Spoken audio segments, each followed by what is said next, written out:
السلام علیکم۔ ہاں جی وعلیکم السلام، بتائیے سوال بتائیے۔ ہاں قربانی جو کراتے ہیں اگر بکرے پہ کراتے ہیں تو ایک آدمی کے نام سے ہوتی ہے قربانی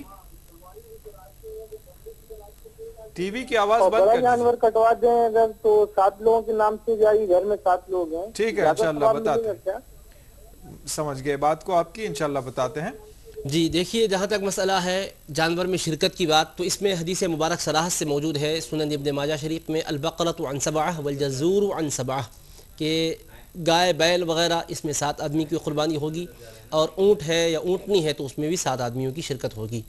اب رہے گا بکری، تو اس کے بارے میں امام نووی رحمۃ اللہ علیہ شرح مسلم میں لکھتے ہیں کہ وَأَجْمَعُوا عَلَىٰ أَنَّ الشَّاةَ لَا يَجُوزُ الاشتراک فِيهَا، کہ بکری کے اندر اشتراک یعنی قربانی میں کئی لوگ جیسا اس میں 7 شریک ہو سکتے، اس طرح 7 کی شرکت ایک بکری میں یہ از روئے شرع صحیح نہیں ہے۔